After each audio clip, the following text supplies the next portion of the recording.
Well, as part of this conversation about science class, last week, Greg talked about God and kind of the infinite.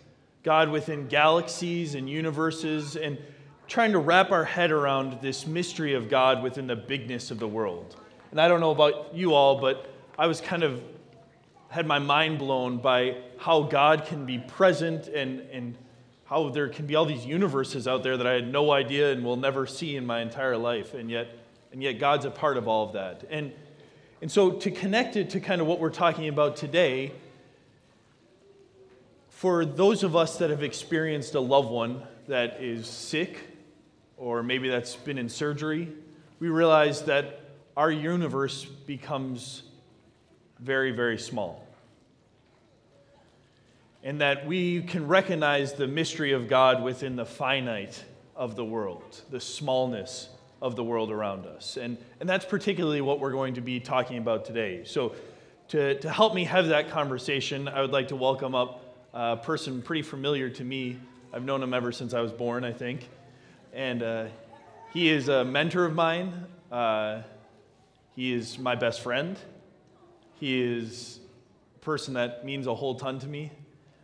He is a general pediatric surgeon at Boston Children's Hospital. He is an associate professor at Harvard Medical School. He's going to hate me saying this, but has a chair named after him in the Harvard Medical School program, the only one ever given to the medical school. So he's kind of a cool guy in a lot of ways. He is one of the most humble and kind people I've ever met as well. And it's my dad. So Craig Lillehei, please welcome him.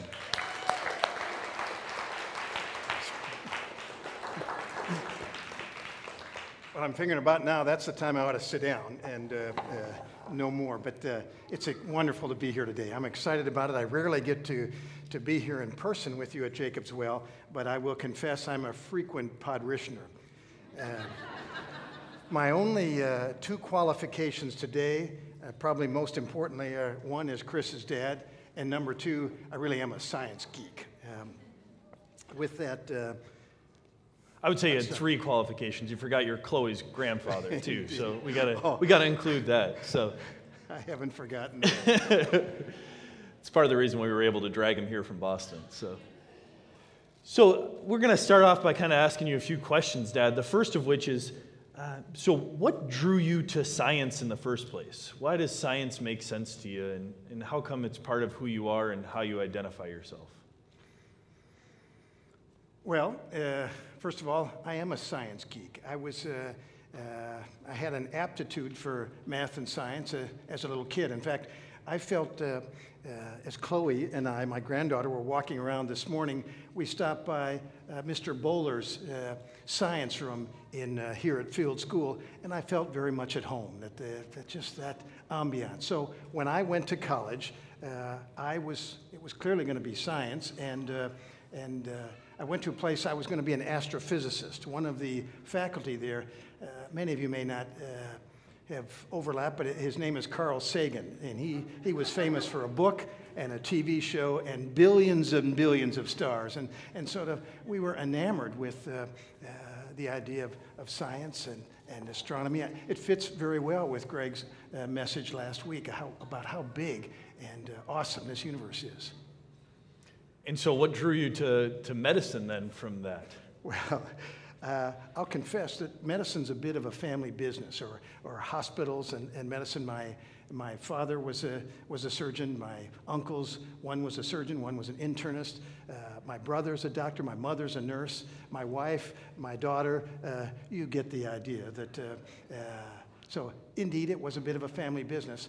And the thing that struck me is that as appealing as science was and magnificent as astrophysics was, you didn't feel like you were kind of doing something with it. I guess I needed some of that affirmation, some of that immediate gratification, and that didn't come through to me with equations and whatnot. So I'm kind of the black sheep, the one that... No, quite frankly, Chris is the one the higher calling. God called us to medicine and surgery. No, he got a more important job. Yeah. Some might say that. So we're having this conversation, and I know you've listened to some of the podcasts, but we're having this conversation about God and science, and how in society, to some extent, we talk about how they're portrayed as being at odds, and yet we're discovering, we're talking about, we're conversating about how God and science actually coexist and complement each other. How do you see that within your own practice? How do you experience that? Oh, my goodness. Greg, you were spot on last week. Science and God have never been in conflict. I don't see it in my work at all. In fact, God has created an ordered universe. There are, people may not acknowledge God, but most will say, yeah, there are laws of nature. There's an order to this universe. And now, I don't pretend that we understand it all, but very much a part of what we do as physicians and surgeons is to try to understand those laws, to understand those principles, and then use those in our care for me, in our care of children. And so we've talked a little bit during this week, but one of the things you talked about was the process of healing, and how you are kind of, I know you're a little uncomfortable with this term, but co-creating with God within that healing process. Can you tell us, what does that look like as a surgeon of what does the healing process look like?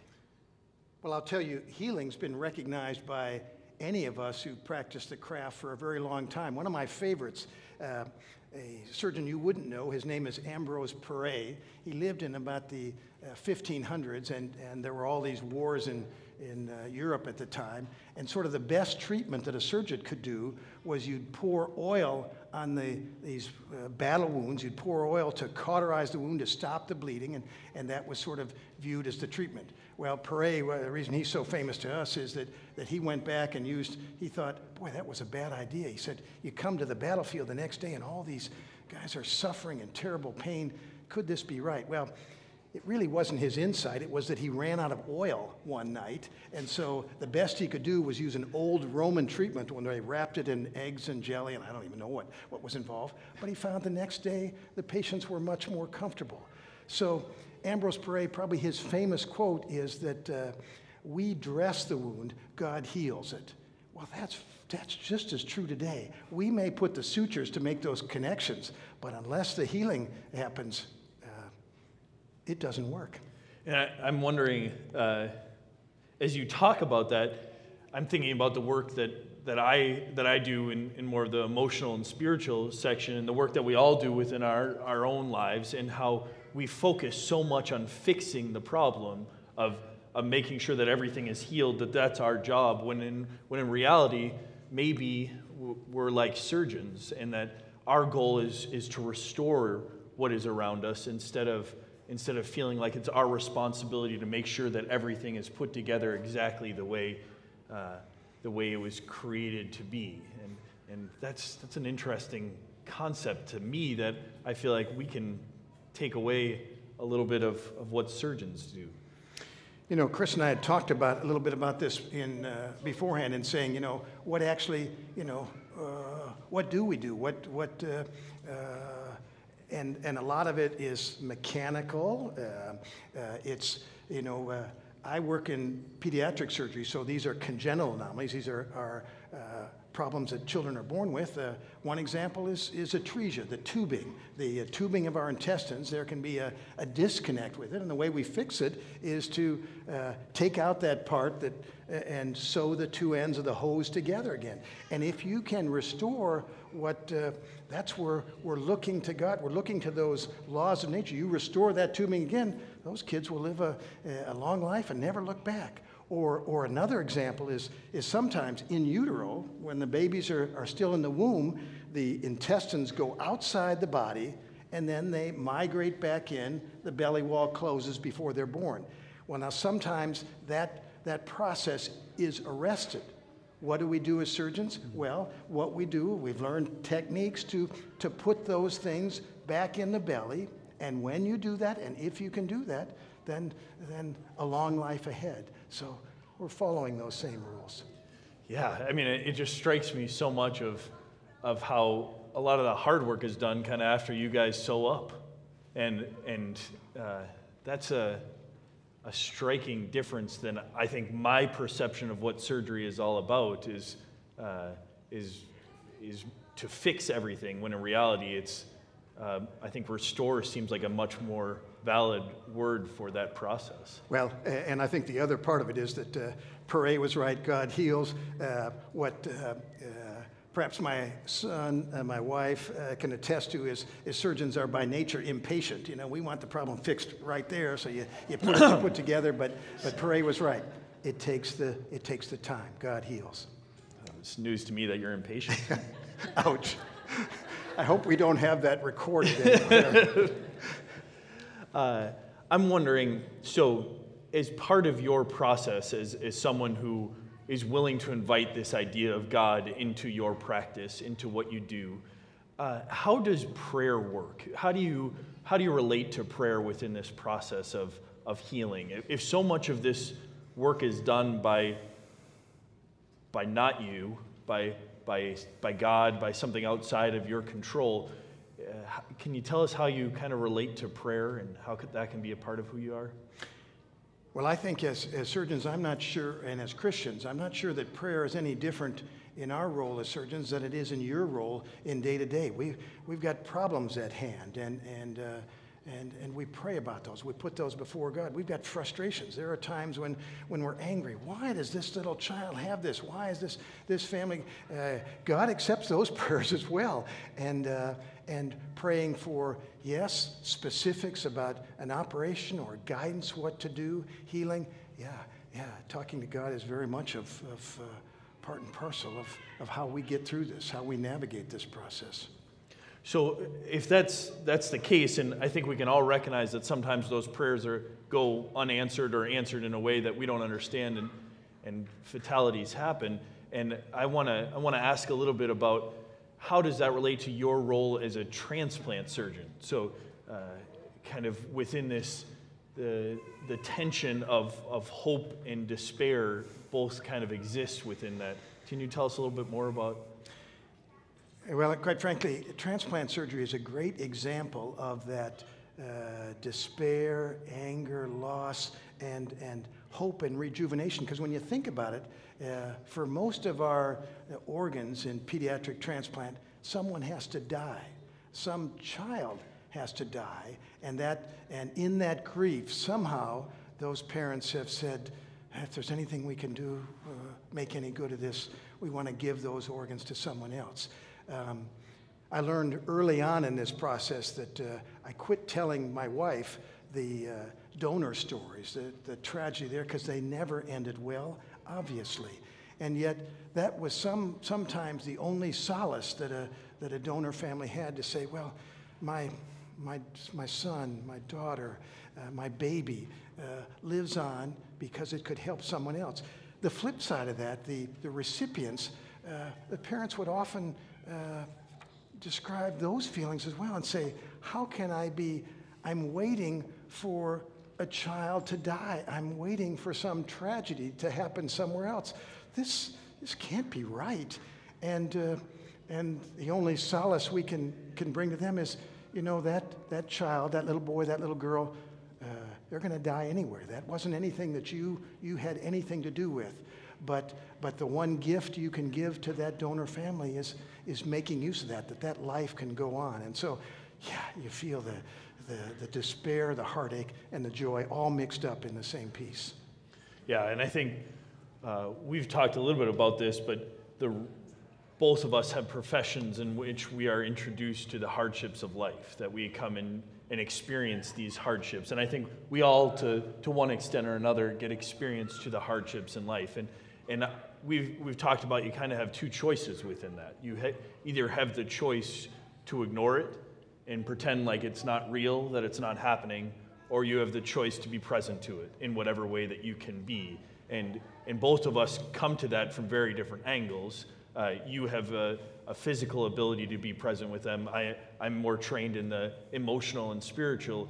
And we're all kind of have a responsibility to open our eyes to these situations. Once again, we can pretend like it doesn't exist. And there are days when both of us will talk on the phone after work, and we'll say, man, I wish these situations didn't exist, or it's hard to be present to them, and yet whether we were present to them or not, they would still be there. And I think that's kind of the call for all of us to some extent, of how do we remain present to the situations around us, the hardships around us that we face, instead of that tendency within us to turn a blind eye to it.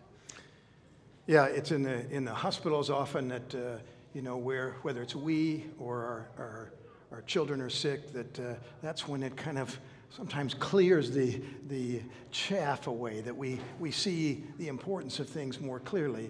And that's what's drawn both Chris and I think, to our professions. But every one of us, we're all placed in those conditions, like it or not. And the only solace is that God's there with us. Yeah, amen. So I want to kind of move directions a little bit. We're going to invite up Austin here to help us show off some of the tools that Dad uses as part of his practice. So, Austin, why don't you step in front of the table? Now, full disclosure here, I'm trying to recruit Austin as a pediatric surgeon. You've got to keep now, Austin, this is your patient today. It's not, obviously, that's zucchini. What are you talking about? But what we wanted to do was to kind of give you some visual for the size sometimes of the little premature babies that we need to operate on. Sometimes they can be just barely bigger than your finger, if you will. But it's remarkable because when you look at that, everything's there. It's all formed. The little hands, the fingers, you go inside, all the organs are there. But on the outside, they're small, and that introduces a certain amount of challenge. So in order to address that challenge here, we'll put your patient up here. That we've got to prepare you for that.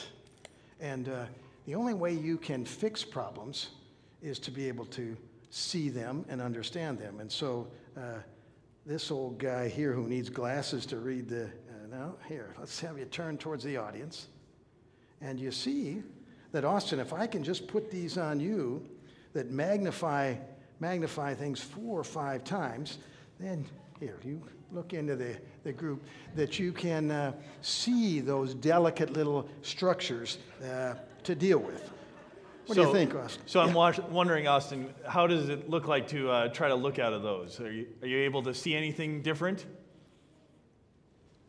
I'm able to see some kind of skin thingy there.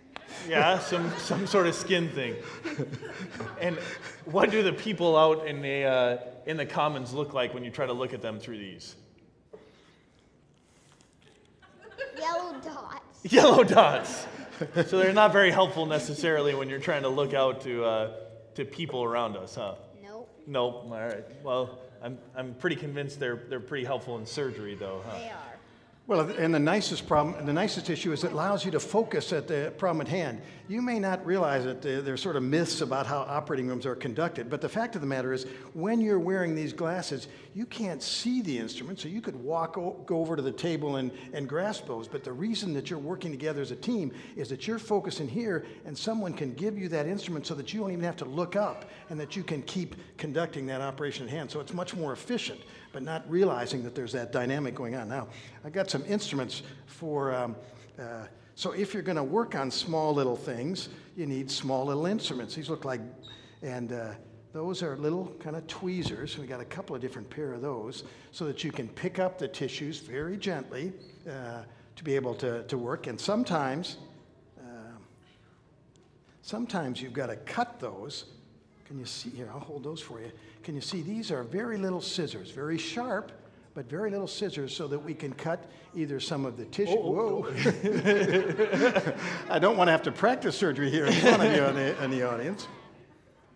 What does it look like to look at those scissors through the glasses? Can you see what you're doing? Yeah, now a little. In full disclosure. Very big. Well, Austin's doing a great job with these glasses because in full disclosure, we have those individually fitted to what distance we'll work with and tie them up, and they're aiming in the right direction. So, but Austin's managing in spite of that. Now, then the last thing I'm going to show you, these are the threads. Can you see those threads? Those are the little sutures that we'll use to connect, whether it's blood vessels or intestines or... Can you make those out in there? What does that thread look like, Austin? Through the glasses? Yeah, through the glasses. Looks like black circles on yellow dots. Black circles on yellow dots. And then, last of all, we've got this little needle holder, and what it does is we pick that up, and then you've got the needle on your end of your needle holder, and you can stitch things together. You stitch things together, and you hold those forceps. Yeah, I've got it all connected in there still. Boy, I think he's ready. I think so too. You better talk to Mom and Dad, but we start our Pediatric Surgery Fellowship starts August 1st, so we got a little bit of time between now and then. Thanks, Austin, Thanks, for coming Austin. up today. You bet. Give him a hand, please. We'll show you those after. We'll show you afterwards. Okay. Thanks a lot, Austin. Part of what I wanted to have Dad bring the tools for is, first of all, is some of us see surgery as kind of this mysterious place in which we go in unconscious and we wake up afterwards and are in a lot of pain but don't really know what's happening to us. And the second part is I'm struck by how much the tools are necessary to do the work. And so, Dad, no matter how much, you've had, centuries of training, and Ouch. how would you be able to do any of this without these tools, without your lubes and... Well, the remarkable thing is that we can do things now that surgeons even 5, 10, 15, 20 years ago couldn't do. And part of the reason for that is that our tools continue to evolve. So I marvel at that some of my own mentors who were able to connect things, correct problems together, and yet they didn't have the glasses that they needed. They didn't have the magnification. You watch us going now. We've got loops. We've got a headlight on top of us and whatnot. And then the next step is that we can do things instead of making these big incisions or cutting across a big incision, you can make little holes and go on the inside. Yes, young man. I'm going to have a super robot kit and then a regular robot kit, but I think they use some electronics, and I'm really good at electronics. Well, you see, now this is the next phase, because now we're learning how to use, in fact, robots to do some of the surgery. So I'm counting on you to take us to that next phase. Thank you. And, Can I try those glasses on now? We'll wait till after. Yeah. and so I'm struck by, if this is true, that Dad, who's again trained for centuries, needs these specialized tools to do the job that he does, how important it is for us to foster some of the tools that we get to learn about and converse about here at Jacob's Well, and how living life is about having tools to be able to do the job that we need to do, and how important that is to have some tools within our toolbox to be able to address this. Well, I'm only reminded that the tools aren't enough. That is, Austin, yes, you're going to have to do a little training in addition to those tools, but for all of us, the tools aren't enough. It's that training that goes along with it, or that desire to make that impact. I've got some tools at home that I can do plumbing and yard work and woodwork with, and it's been a shambles. There are family stories about a certain wedding night where I did some plumbing to try in preparation for that and didn't do a very good job of that. But what it does is emphasizes to you that the tools are something that we need to learn, but we also need the aptitude, the desire, the concerns to be able to put those to good use. Yeah, I think that's an important reminder for all of us of how we can kind of play with this idea of welcoming in this mystery while still having a responsibility to to do our own work within this. And there's a slide we have. It's the individual who wrote this book is both a priest as well as a physician. And he talks about how God is the horizon of our expectations, the transcendent presence beyond our mortality, our failure, our limitations, the humanity that is the stuff of our day-to-day medical experience. And what strikes me about this is if you take out medical from that quote, it seems like it's part of our experience as human beings. That, we've talked a lot about through growing up with a bunch of surgeons and doctors in our family that failure is a part of medicine. That the downside is not everybody survives. And if that's your loved one, again, if that's your universe, that feels big, and it is big. And yet, in order for us to maintain who we are and continue to strive through life, we have to be connected to something bigger than who we are. And we have to have the ability to be resilient in the face of those failures and challenges.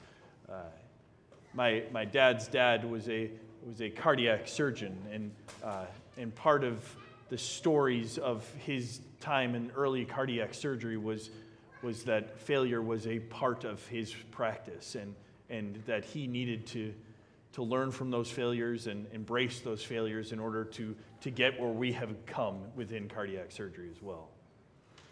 Yeah, we had a T-shirt that I think he made for us when we were little kids. I couldn't even read, so I didn't even know what the T-shirt said for the longest time. But it said, "Good judgment comes from experience, and experience comes from bad judgment." I'm not sure that's what you want to hear from your surgeon or anybody else, but I think what it does underscore is that we are learning along the way, and that God has put each and every one of us, and that failures are built into our life, is that tough times, no doubt, nobody gets away without that. But even in those most difficult moments, that God has promised that they're with us. They're with us. Well, thanks, Dad. This has been such a pleasure to be able to spend this time together and prepare together. And thank you all for being a part of this. I very much appreciate it. If you all will stand with me, we'll end in just a moment of breathing, and the band can come up. And thank you. God, we thank you for both the infinite and the finite, for the realization that we don't have to be the fixers of everything. We don't have to be the ultimate healers, that we can recognize a presence that's going to be a part of our healing process. And we also recognize that you've asked us to be part of the journey. You've asked us to be part of what this process looks like. You are a God of process, and we welcome that, even in the hard times. And we thank you for a community, for people around us who are willing to walk with us during that journey of being in process. Amen.